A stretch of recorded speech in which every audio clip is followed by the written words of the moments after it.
Una vez más estamos aquí, así que le damos la bienvenida a En la Cruz Podcast. Bendiciones para cada uno de ustedes. Blanca, Dios te bendiga. Ver, Dios te bendiga. Amén. Los hombres primero. Bueno, gracias por la invitación, chicos. De verdad que es un placer estar con ustedes y aprovechar para felicitarlos por este espacio que han creado para la edificación y el proceso de crecimiento de esta generación. Así que es todo un honor estar con ustedes. Bueno, Dios les super, hiper, ultra, mega, plus bendiga. Como siempre, a todos. Es la segunda vez ya aquí. Sí. Y yo ¿Es la encantada. segunda o la tercera? No, ustedes no me invitan. Esta es la Oh, segunda. pero ¿qué estás haciendo? No, esta es la segunda, sí. Ok. Bueno, hoy nos sentimos felices porque tenemos dos invitados de lujo, Jeffrey, y yo sé Sí. que este podcast va a continuar edificando y bendiciendo a la gente. En el día de hoy vamos a hablar acerca de qué significa ser espiritual.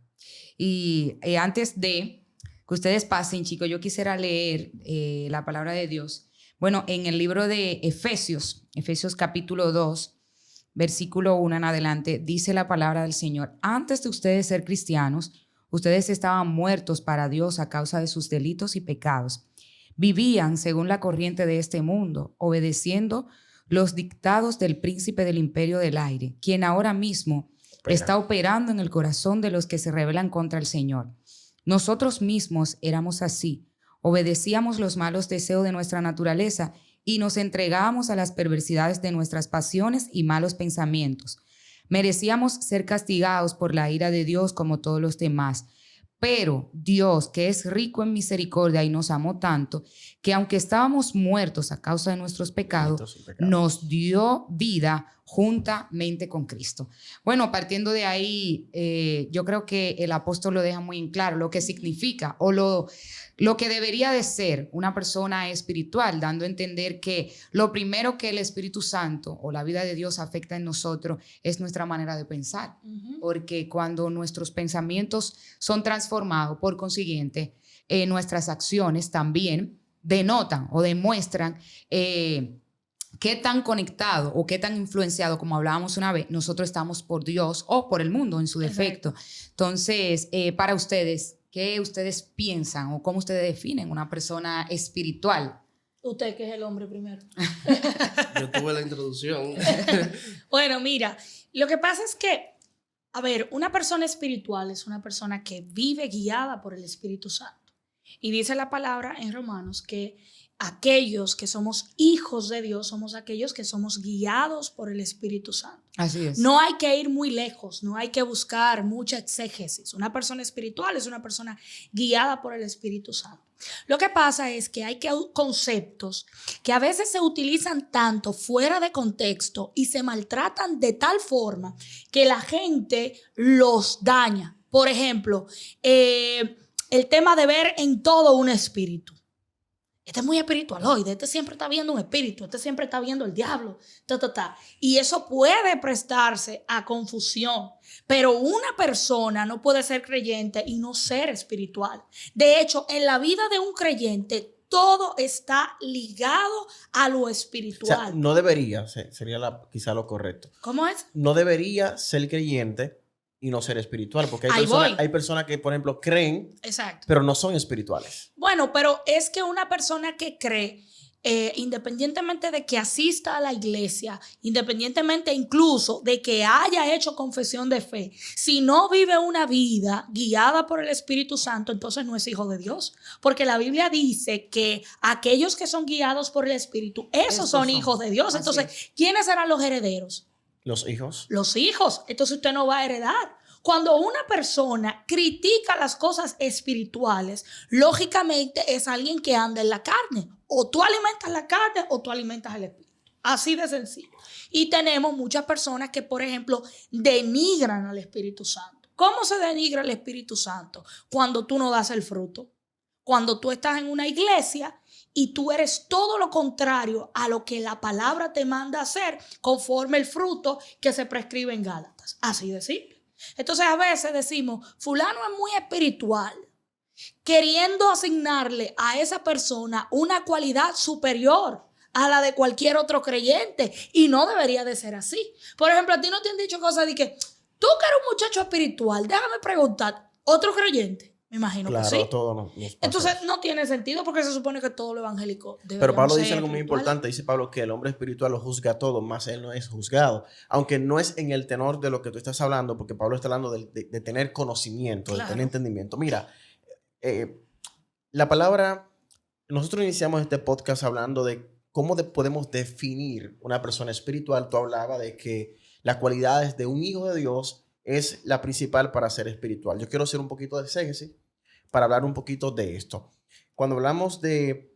El apóstol Pablo dice en el libro de Romanos, capítulo 8, dice que los que son de la carne piensan en las cosas de la carne. Ajá. Pero los que son del espíritu piensan en las cosas del espíritu. ¿Y cuáles son las cosas Hay del un espíritu? parámetro, ahí Ajá. entro. Fíjate que lo que el apóstol Pablo utiliza en Romanos capítulo 8 para medir la espiritualidad o la carnalidad es los pensamientos. Uh-huh.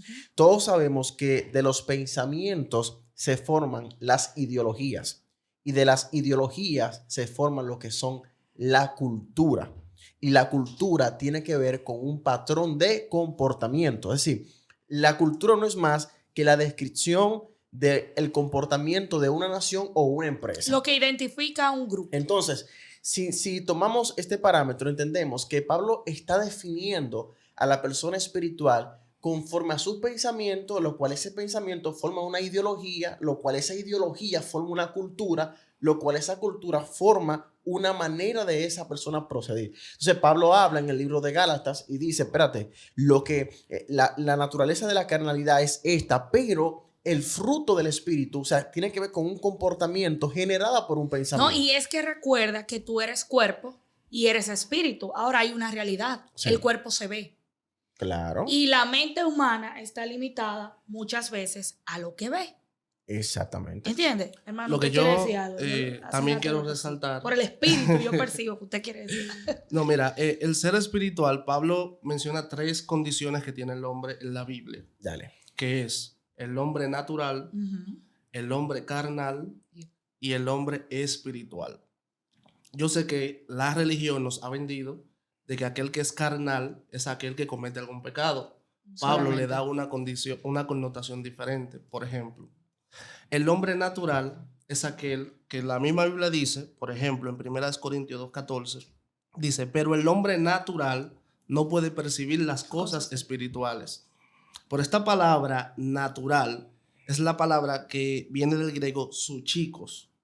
Dios Y mío, la esto se está única, aprendiendo, la única traducción que puede acertar a esa traducción es la pechita, que habla de que el hombre que está apegado al alma no puede percibir las cosas espirituales.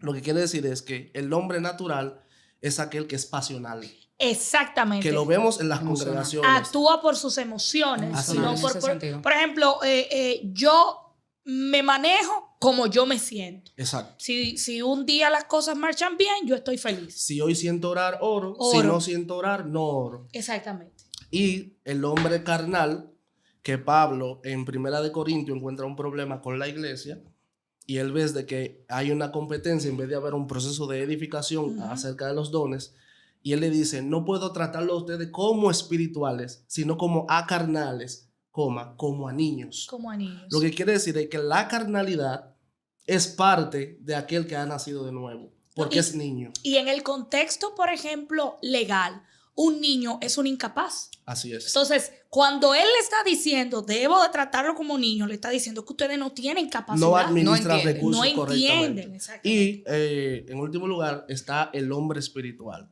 Que ya madurado. Exactamente. El hombre espiritual en la Biblia tiene que ver con madurez. Entonces, mi pregunta que siempre me hago es, ¿por qué entonces me han vendido que tengo que hacer cosas para llegar a ser cuando la Biblia me dice que ya yo soy y producto de lo que soy es lo que yo hago?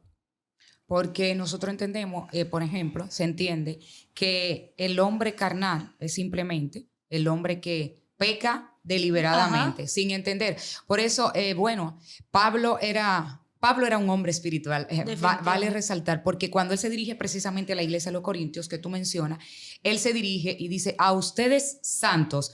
Y sin embargo, él se dirige como que ellos son santos, pero las acciones que estaban haciendo Eran carnales. y él lo estaba viendo en su proceso de crecimiento y de transformación. Ahora, es importante aclarar que la etapa del hombre carnal no es la etapa en la que deberíamos de permanecer. Pero lógicamente, pero es si parte, tú llegas, es claro, parte. si tú llegas como nuevo creyente a la iglesia, que es lo que Pablo le está diciendo, ustedes son niños, o sea, están en su primera etapa. No, pero algo y interesante. piensan como niños. Sí. Algo súper interesante, usted está en la carne.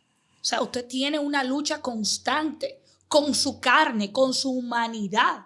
Porque ¿a qué se refiere eso de carnal? Una persona que actúa, como bien decía él, desde sus emociones, desde sus pasiones. Una persona que no tiene dominio propio, que es la última parte que se menciona en el fruto del Espíritu Santo y es de la que más carece la iglesia. O sea, en el entendido de que tú puedes ser una persona pacífica, tú puedes ser una persona benigna, tú puedes ser una persona que demuestres amor hacia los demás, pero no tienes dominio propio. Entonces, cuando tú tienes dominio propio, eso significa que tus emociones están gobernadas. Porque imagínate como dice él que yo despierto y digo, hoy no quiero orar. Hermano, esto no es un asunto de cuando yo quiera o cuando yo sienta. De hecho, todos los que nos hemos sumergido en la palabra, hemos tenido interrogantes delante de Dios. Claro. Sí, claro. Yo quiero seguir, por ejemplo, en lo que Ever hablaba. Mira, tú sabes que lo que tú dices es un poquito, trae un poquito de polémica a lo que estamos acostumbrados a escuchar. Yo quiero reforzar el pensamiento que tú transmitiste a través de la misma palabra de Dios y me voy a Gálatas. Me parece en el capítulo 4. Mira, Pablo le dice a ellos, no hay ninguna diferencia del niño a un esclavo mientras este Así es es. niño, aunque este sea dueño Dueño. de todo. O sea, él es el hijo del dueño, pero mientras es un niño tiene la misma condición de esclavo porque no está en la capacidad de poder administrar lo que le corresponde al padre, lo que le corresponde a él por vía del padre. Y eso pasa con nosotros. Fíjate que lo que Pablo utiliza es nuestra condición pasada de esclavitud. Así que hay personas que son hijos, pero siguen manifestando una naturaleza de esclavo. Y es porque no han crecido para poder administrar lo que le corresponde por legalidad. O sea, es tuyo, pero tú no estás en la condición de poder administrarlo. Míralo aquí, Gálatas 4, 4:5 creo. 6 Okay. dice, y por cuanto sois hijos, Dios envió a vuestros corazones el espíritu de su Hijo, el cual clama, Abba, Abba, Padre. Padre. Así que ya no eres esclavo, sino hijo, y si hijo, también heredero de Dios por medio de Cristo. Por eso te decía desde el principio, una persona espiritual es una persona que es guiado por el Espíritu y que como tal es hijo de Dios. Y que con madurez administra los recursos eternos. Exacto. Porque esa es la clave de la efectividad del avance del reino de Dios. Dios te entrega herramientas, Dios te entrega recursos, pero de ti depende poder aprender y a crecer en madurez para administrar aquello que Dios te entrega. Ahora la pregunta sería, por ejemplo, nosotros tenemos una iglesia llena de personas espirituales, ¿sí o no? Es decir, señores, nos enfocamos mucho en los eventos, en las actividades, en llamar la atención de los jóvenes, pero ¿y qué hay de llevar a los jóvenes a tener una relación con el Espíritu Santo? ¿Cuándo fue la última vez que se organizó un evento multitudinario, dígase congresos y demás, ya sea de forma particular o en comunión con otras iglesias, para pedir única y exclusivamente el derramamiento del Espíritu Santo? Recuerden que cuando Jesús dejó a los discípulos y ascendió al cielo, le dijo, hey, no se muevan hasta que no caiga sobre ustedes el Espíritu Santo. Yo creo que de la Dios. mayoría de los cristianos, en algún momento de nuestra vida, vamos a involucrarlo, han tenido cierta experiencia con el Espíritu Santo y derramamiento del Espíritu Santo. Ahora, tocando el punto que tú hablabas, Blanca, ¿sabe qué me llama la atención? Que después de ser bautizados, dice la palabra del Señor que en otra ocasión, más para adelante, en el mismo libro de Hechos, volvieron a ser llenos del Espíritu Santo. Y yo he aprendido algo, mira, la unción que Dios te deposita hoy no te va a durar para toda la vida. No te alcanza para mañana. Dios te llena hoy, pero tú tienes que entender, sí, y yo te voy a decir mi punto respecto a eso. Dios te llena hoy y tú tienes que entender de que tú tienes que volver a ser lleno. De hecho, yo creo que hay personas que operan por una unción que fueron depositadas, pero no porque se siguen llenando. Hasta cierto punto que se desgastan espiritualmente. No, es que y yo ahí yo creo que escuchaba, operan, perdóname, es que ahí yo creo que operan los talentos. y no la impartición del Espíritu Santo por una razón muy simple. ¿Cuántos años tú llevas predicando, Maite? Yo. Ajá. Bueno, Predicando, o sea, ¿Los formalmente. talentos o los dones? yo predico Blanca. desde los 15 y tengo 27, 12. 12 años, ¿verdad? Ella lo que quería decir era que tenía 27 años. No, mentira, manita. Tú llevas 12 años ministrando. Tú tienes un talento especial que cuando tú hablas, la gente te escucha. Y Maite tiene una capacidad de dirigirse a un público y que las personas se queden mirando a Maite.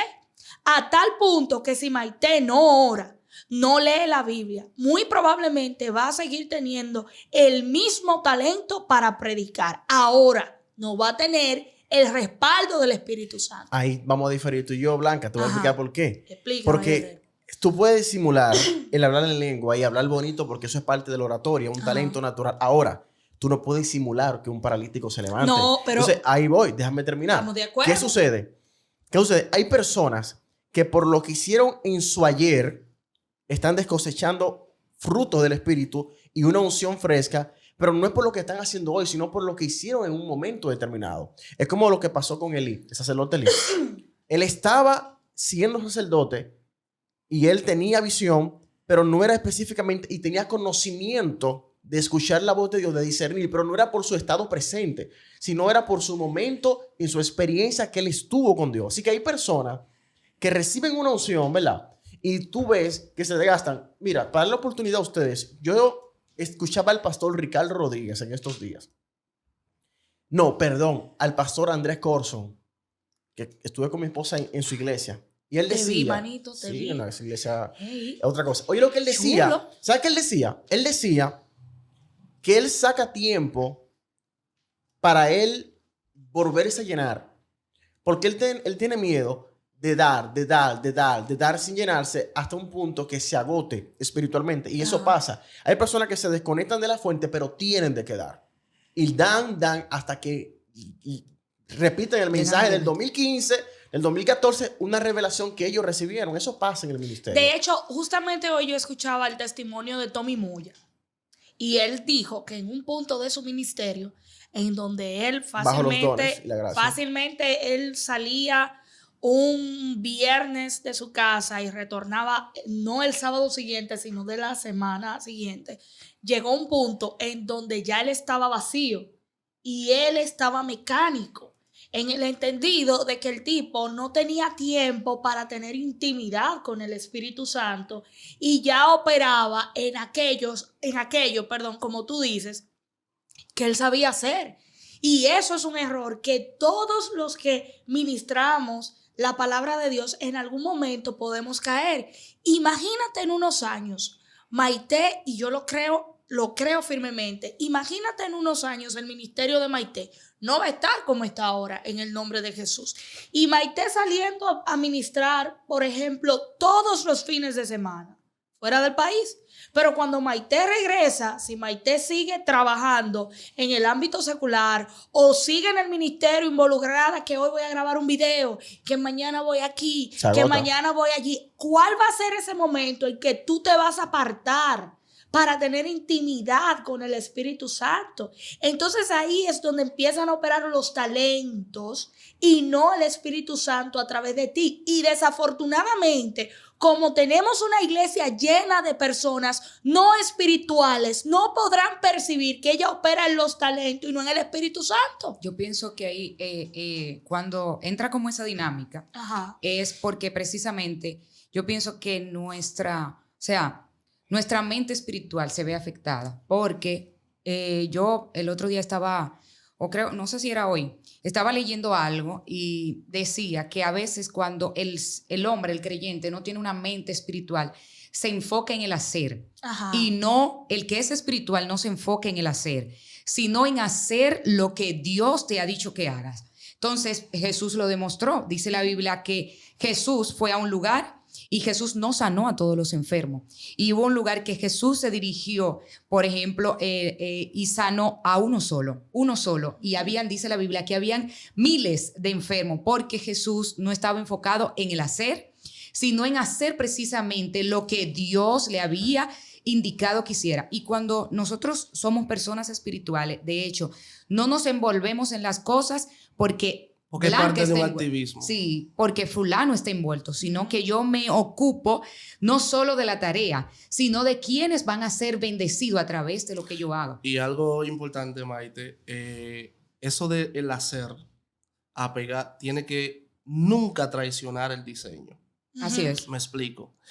Ese escenario donde Jesús es bautizado deja una enseñanza más allá del romanticismo que se predica cuando dice que este es mi hijo amado, en el que yo me siento contento. Hay una revelación poderosa en ese texto porque dice, este es mi hijo, del cual yo me siento complacido. Sí. El diseño tiene que ver que todo lo que nosotros hagamos debe expresar la vida del hijo. La vida espiritual se establece y es aprobada por Dios cuando la vida del hijo es expresado en lo que hacemos. Así es. Por eso es que cuando vinieron un grupo de personas donde el maestro diciendo, maestro, yo sané, yo liberté, separaron paralíticos, hice de todo. Y él le dijo, apártense de mí, hacedores de maldad. De maldad. Y tú te preguntas, ¿cómo hacía ¿por maldad? qué? ¿Dónde estuvo la maldad? ¿por qué le dijo que hicieron maldad si sanaron gente que estaban enfermas? Y él le dijo, porque su corazón está lejos de mí.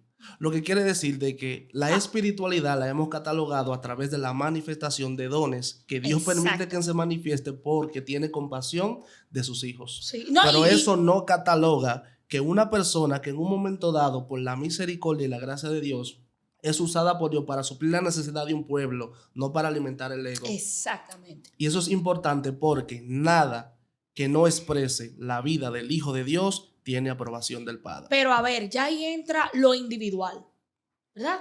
Porque ciertamente, como tú bien dices, Dios respalda, y creo que tú mencionabas eso hace un momento, a una persona para bendecir al pueblo, no a la persona. Ahora, la salvación tiene una connotación individual. Y esa connotación individual que tiene la salvación en cada persona, ahí entonces entra esa parte de, mira, aléjate de mí, que yo no te conozco. ¿Qué quiere decir eso?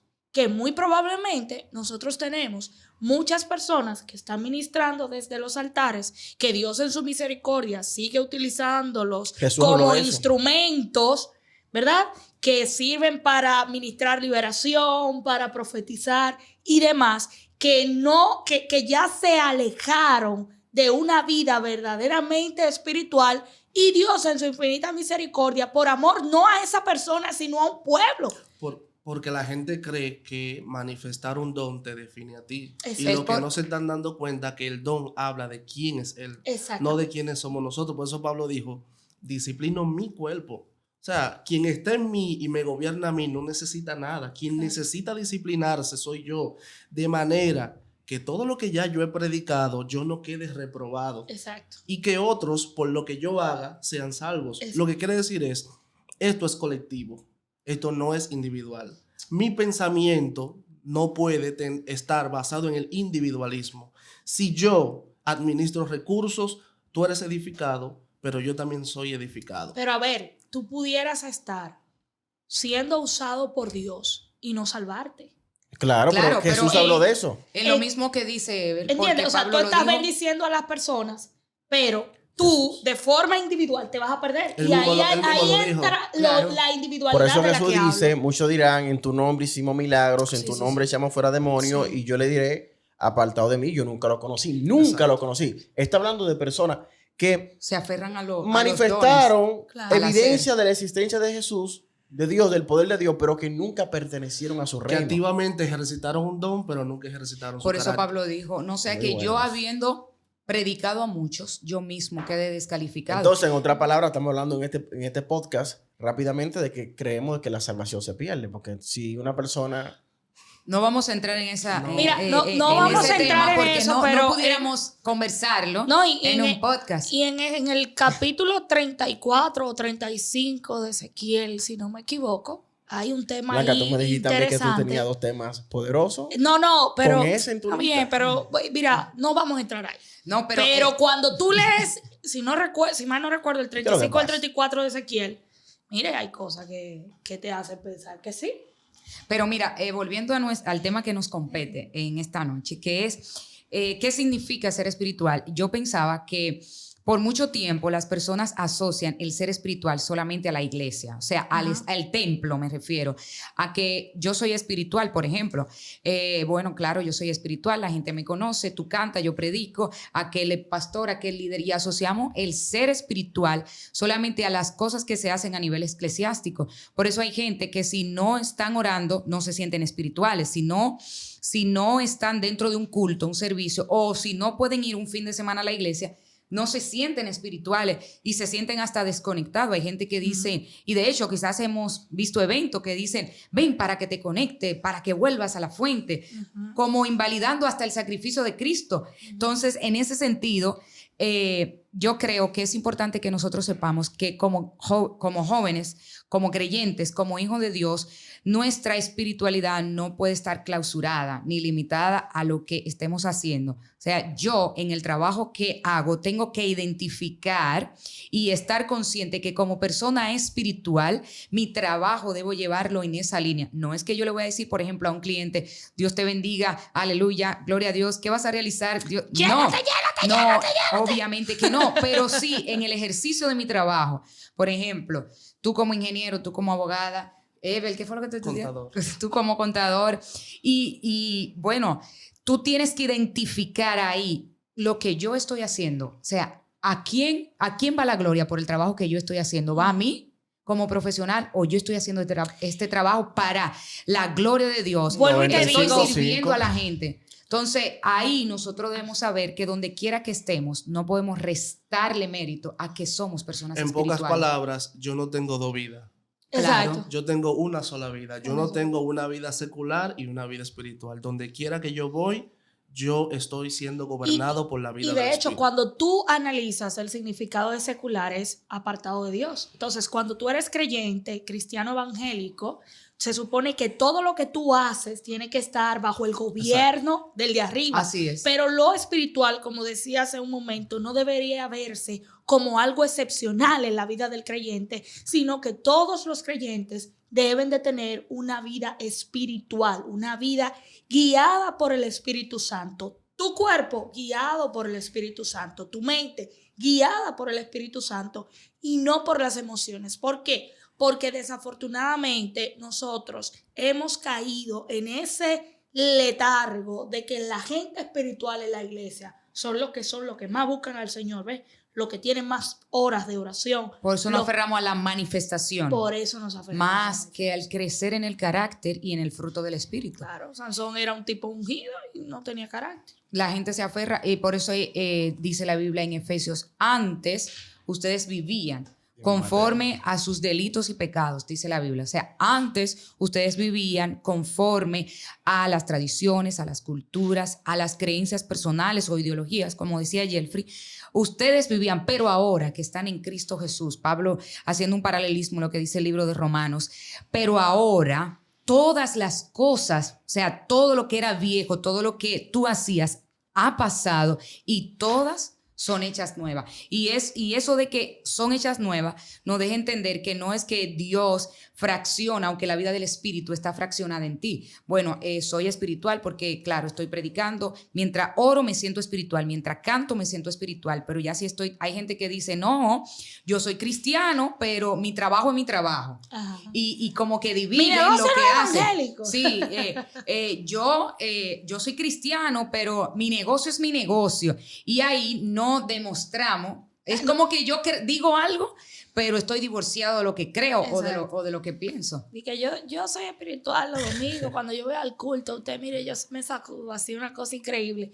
Y de verdad, o sea, tú no lo puedes apartar. Pero lo que yo sí quisiera, y sé que ya estamos terminando, de verdad, es que nosotros, los que hemos tenido la oportunidad de conocer al Espíritu Santo, y de anhelar una relación con el Espíritu Santo, podamos transmitir esto a los jóvenes, porque muchos de los evangelistas y de los muchachos que vienen subiendo, de nosotros los evangelistas, los profetas, quieren manifestación, quieren ver Claro, milagros, que Blanca Evangelista. quieren ver paralíticos.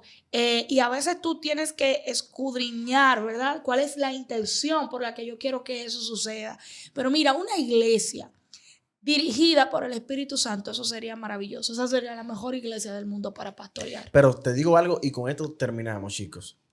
Yo no quiero que utilicemos esto como un medio para apoyar la vagamundería. No, Pero quiero que sepan que siempre tendremos, por decirlo en términos secular, una pata de cuál cojear. Y esa pata por la cual vamos a cojear, por decirlo de esa manera, es lo que nos va a dar la abertura a que la gracia de Cristo entre en nosotros. O sea, somos espirituales, pero entendamos que a pesar explique eso bien. te lo voy a explicar, Ok. creo que está claro. Tú siempre vas a tener una debilidad por la cual tú tengas que acudir a la gracia de Jesús. Un aguijón. Algo que te obligue a que la gracia tenga que intervenir. Porque quizás, por ejemplo, tú como hija eres muy buena, pues te ponemos 100, como estudiante te ponemos 100, pero quizás como amiga no eres tan buena. Hay algo que Jesús tiene que completar por sus méritos Por que la tú no vas a carne. tener. O sea, es la carne. O sea, y algo que me gusta del libro de Romanos, capítulo 6, que dice que tú no eres espiritual cuando tú no sientes los deseos de la carne. Tú eres espiritual cuando tú no lo obedeces. Exacto. Eso es muy importante que lo tengamos claro. Bueno, en el tema de ser espirituales, yo pienso que una de las formas a veces de nosotros bloquear que el Espíritu Santo gobierne el todo en nosotros es precisamente pensar o entender que siempre yo necesito una debilidad que me empuje a Dios, porque Pablo le dijo, o sea, ustedes han recibido la gracia de Dios y con esto voy a decir que no van a pecar de ninguna manera, pero por haber recibido la gracia sin merecerla, es la razón suficiente para ustedes mantenerse alejados del pecado. Claro. Entonces yo pienso que es nosotros entenderlo y saber El que crea que claro, esté firme. tienes que golpear tu cuerpo, tienes que orar, Porque tienes que vivir tener en una completa debilidad comunión con pero Dios. tener una debilidad y pecar son dos cosas diferentes. Ujú. Porque yo no puedo tomar la gracia para libertinaje y pecar. No, la debilidad lo que hace es que Yo me hace caigo, reconocer, tú me levantas. me hace reconocer Yo mi necesidad de Cristo. Ok, el libertinaje es lo que me da licencia o cree que me da licencia para yo pecar. O sea, yo ser consciente de mi debilidad, yo decirle, Señor, hoy necesito de tu gracia porque Señores, sin ti no puedo. breve, usted va en su vehículo manejando, se le cruza a una persona de forma inapropiada o le rayan el vehículo. Tu carne te dice que le digas Dos, algo, tres cosas. pero sí, el sí. Espíritu de Dios que mora en ti te No lo dice, hagas. no lo hagas, que te está mirando. Hermano, nosotros somos humanos. Eso no significa que yo voy a salir por la calle a buscar motoconcho para chocarlo. Dios me libre y me guarde. Pero usted tiene una naturaleza pecaminosa. De decir Y dos, yo- tres vainas a cualquier gente que le raye la Y guagua. te voy a decir una cosa, y se lo decía hoy a alguien en una conversación. El evangélico siente lo mismo que el impío en todas las áreas. En todas. La diferencia está en que mis sentimientos Sos sometido. están gobernados por el Espíritu Santo porque yo le cedo dominio y control de mis emociones. La mujer impía siente lo mismo que Que la la cristiana. evangélica. Y el hombre impío lo mismo que ¿Entiendes? Porque a Pues, veces ya, nosotros lo mismo. queremos, como de alguna u otra forma, no entender que esta carne en la que vivimos tiene atracciones que por eso necesita al Espíritu Santo. Bueno, nosotros estamos ya para concluir, pero antes quisiera que cada uno dijéramos una palabra que defina el hombre espiritual. Y cuando hablamos de hombre nos referimos a hombre y mujer. El hombre espiritual vamos a hacerlo así como si una Sí, ola, perdón, de repite. atrás para adelante. O sea, tú inicias Una palabra que una diga- palabra que para ti defina una persona espiritual o el hombre espiritual según la Biblia. Seguro, el amor. Íntegro. Con una palabra, Con una palabra. madurez. Ok. ¿Y la tuya? Dominio propio. Ok. Pienso No una que- palabra. Ahí hay dos. Ahí- Solamente No, es una palabra compuesta. De- No, dominio No, propio. no es una No, palabra no, compuesta. Ahí hay porque dos. es que- Es una No, palabra. puedo decir dominio. Sí. Simplemente permítame 10 segundos para así dar este consejo de manera de conclusión. Oye, profeta. El ser espiritual, estamos llamados a que todo lo que hagamos produzca deleite y produzca reposo. Así es. Si todo lo que hacemos para llegar a ser espiritual está produciendo desgaste, no es aprobado por Dios. Así que el consejo que yo pudiera dar es, somos lo que somos gracias a lo que Él es en nuestras vidas. Amén. Y nada de lo que hacemos va a agregar algo de lo que ya estamos completos en Cristo. Amén. Amén. Bueno, será hasta nuestro próximo episodio. Gracias.